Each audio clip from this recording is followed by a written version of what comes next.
j'espère que vous allez bien. Aujourd'hui on se retrouve dans l'une des vidéos les plus cool de l'année. Je parle bien évidemment des fournitures scolaires dans la série Back to School. Pour information du coup, je passe en deuxième année de droit, donc en licence 2 avec un accès santé, c'est-à-dire une LS 2. C'est pour ça que vous allez trouver des fournitures un peu médecine et un peu droit. On va commencer avec ce qui est pour moi le plus cool parce que c'est des éléments qu'on utilise le plus souvent et en même temps le plus chiant, ce sont les éléments de la trousse. Ça fait maintenant plusieurs années que j'ai la même trousse, la voici. Il me semble qu'elle vient de chez Action, donc très simple. Et elle a deux compartiments, donc un compartiment où je peux mettre tout ce qui est fluo et un compartiment où je peux mettre tout le reste. Au niveau des trucs obligatoires que je vais avoir dans ma trousse cette année, je vais d'abord avoir une clé USB, c'est indispensable. Transmettre quoi que ce soit, pour récupérer quoi que ce soit, on sait jamais, une clé USB. Des Papermate Flair en taille medium, bien évidemment pour remplir les cases des QCM. Avec ceci, une petite agrafeuse portable. Et une petite perforeuse puisque je suis une adepte des feuilles, donc les deux vont m'être très utiles. Au niveau des stylos, mes préférés ce sont ceux-ci, donc de chez Action. Des stylos gel en fait, donc ils glissent bien et tout. Je sais pas pourquoi, j'adore ces stylos. Des porte-mines, j'ai trouvé ceux-ci en grande surface. Ils sont pastels, ils sont trop kiki, du coup je les ai pris. Voilà, c'était la seule raison pour laquelle j'en ai pris autant. Et des coloris en plus, voilà, c'est la seule raison. Et ensuite, le joyau de la couronne, le bébé de ma collection, ce sont les midliners. J'en achète depuis que je suis en terminale et ils me tiennent au moins 2 années. Au moins de cours à peu près, puisque c'est la deuxième fois que j'en rachète, voilà. Et ça fait 4 ans du coup que j'ai acheté les premiers. Ils sont juste trop bien, les couleurs sont trop cool.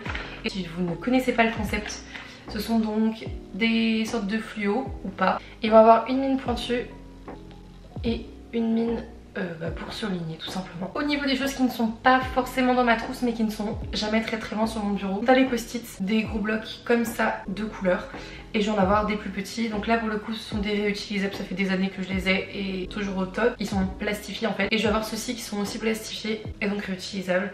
Et eux ils ne sont jamais très loin. Ce qui ne va pas être très loin de ma trousse non plus puisqu'elle va me resservir cette année. C'est ma TI36X Pro que j'ai utilisée du coup durant ma passe et qui va me servir cette année en tant que calculatrice pour les biostats. Mais ça va? On te dérange pas?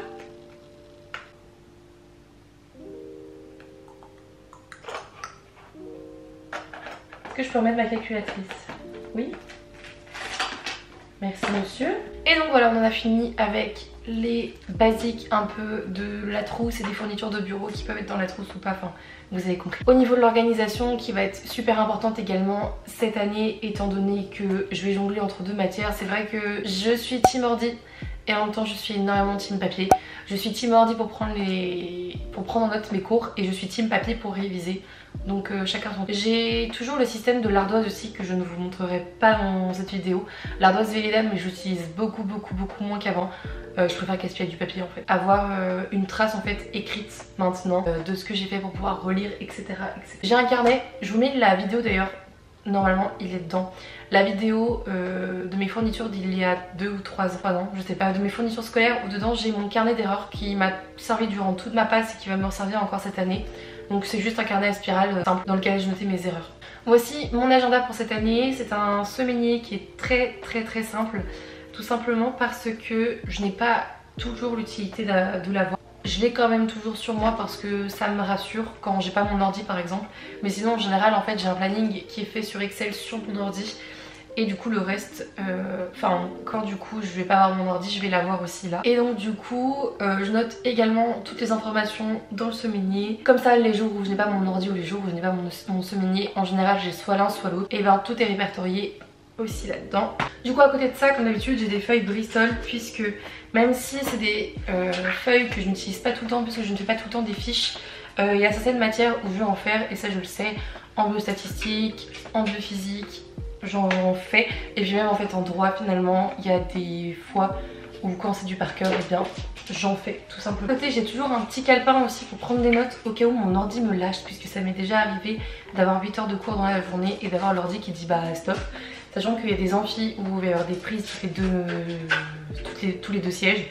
Et il y a des amphis où il va pas du tout y en avoir, donc ça sert toujours. Au niveau des plus gros composants, j'ai acheté des cahiers comme ceci à spirale. Ce sont mes préférés, je ne peux plus m'en passer. Et j'ai beaucoup de mal avec du coup les cahiers qui n'ont pas de spirale et qui sont tout simples, qui ont une reliure tout simple. Du coup j'ai acheté des cahiers spirales, c'est trop bien avec des feuilles détachables et tout, c'est trop pratique. Comme ça après hop tu détaches, c'est déjà perforé, tu mets ça dans le classeur. Ou juste en fait pour s'entraîner, pour faire des exercices dessus, c'est le top du top. Avec ceci j'ai plein de petits porte-documents ou des intercalaires, je sais pas comment vous allez appeler ça, où je peux faire en fait mes petits dossiers. Et en général je mets toutes les feuilles de mes matières dedans. Donc en médecine certainement pas parce que je vais avoir trop de feuilles, mais en droit par exemple pour mettre toutes mes feuilles de TD ou autre, je vais mettre ça là-dedans. Et tac, je vais noter la matière. Et c'est plus facile à transporter du coup dans le sac quand juste je vais à un TD par exemple. Ensuite, ça c'est celui que j'ai montré l'année dernière ou il y a 2 ans, je ne sais plus, j'en ai racheté un autre. Donc celui-ci il me fait office en fait de portefeuille de brouillon. C'est un porte-document en fait avec 8 compartiments comme ceci.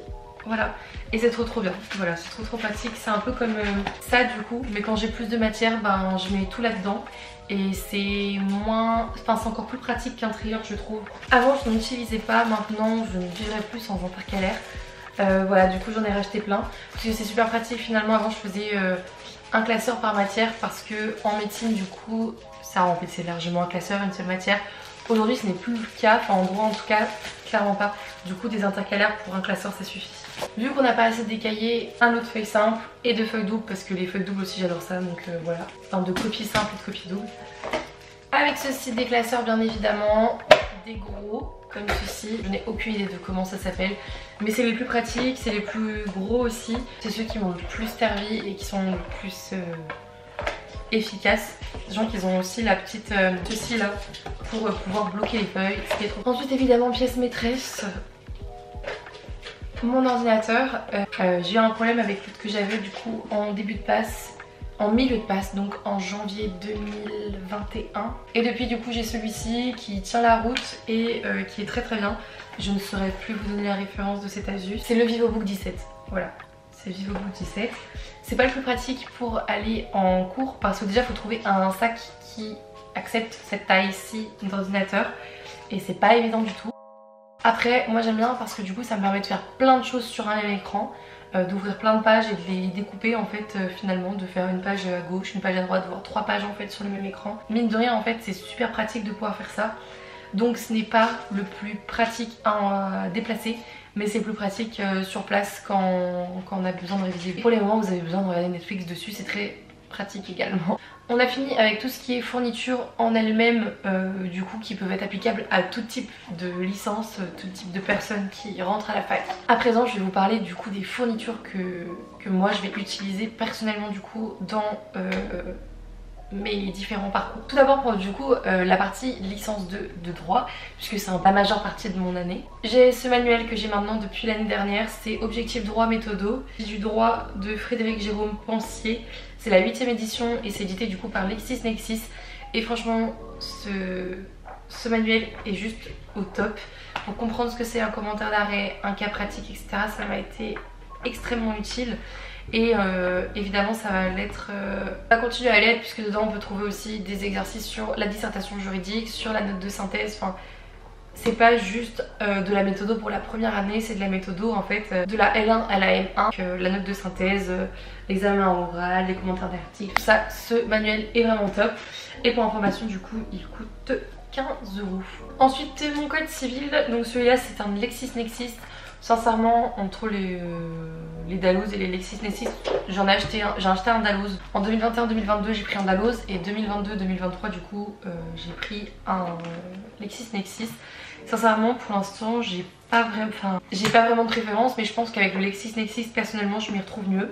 Du coup voilà, je garde celui-ci pour cette année, il est très bien. J'ai changé tout simplement parce que il y avait beaucoup de mises à jour, notamment au niveau du droit de la famille, avec l'affiliation, la GPA, tout ça. Ensuite, autre manuel que j'ai commencé à feuilleter et qui m'a l'air plutôt cool. Étant donné que le droit administratif est une très grosse matière, j'ai voulu m'avancer en fin du coup d'année de L1. Et j'ai acheté celui-ci et il me semble vraiment top. Donc c'est le droit administratif de Martine Lombard et Gilles Dumaux chez les éditions Dalloz, c'est la 9ème édition. Il a l'air vraiment complet pour le coup. Du coup j'ai déjà commencé à bosser dessus, il a l'air vraiment au top. Il coûte 30 € celui-ci. Donc encore une fois c'est le genre de manuel où bah, c'est pas, donné non plus. Mais je pense que si jamais vous avez pas envie de les acheter, vous pouvez largement retrouver dans votre bibliothèque numérique. Et de toute manière je ne l'ai pas acheté en neuf, il me semble que je l'ai acheté sur Vinted, vu comment il est écorché, c'est certainement pas moi qui aurais rendu un livre comme ça. Et ensuite évidemment j'en ai également pour ma passe. Donc c'est à dire que j'ai celui-ci, réussir en première année de médecine, biologie, avec, de Jean-Yves Nogret, c'est des éditions Ellipse. Il est vraiment top et il correspond très bien au programme en fait de la passe, surtout au niveau de tout ce qui est biologie moléculaire. Et pour terminer, un chef-d'œuvre qui coûte extrêmement cher mais qui jamais de ma vie, même si jamais je ne réussis pas à rentrer en médecine, jamais je ne regretterai cet achat. C'est un livre magnifique, enfin c'est un manuel magnifique, c'est l'Atlas d'anatomie humaine de Netter. Celui-ci c'est la 7ème édition et sincèrement quand on est en passe ou en LAS pour l'anatomie c'est trop bien. Que kiffer bosser là-dessus, enfin sérieusement. Voilà, à ce niveau là du coup vous avez tout ce qu'il vous faut, notamment au niveau du coup des schémas, si vous voulez des radios vous en avez également, enfin il y a plein de coupes en fait différentes en plus, du coup c'est trop. Du coup il est vraiment super pratique et je le kiffe trop. Du coup voilà pour mes fournitures, j'ai fait le tour, j'espère que ça vous aura plu. Si jamais vous avez des questions sur des choses que j'ai achetées, par exemple les midliners, on me la pose à chaque fois, le lien sera en barre d'infos pour se les procurer. Et sinon bah, n'hésitez pas à poser la question et je répondrai de toute manière à toutes vos questions avec plaisir. Donc voilà, j'espère que cette vidéo vous aura plu. On se retrouve bientôt pour la prochaine vidéo Back to School. D'ici là, portez-vous bien.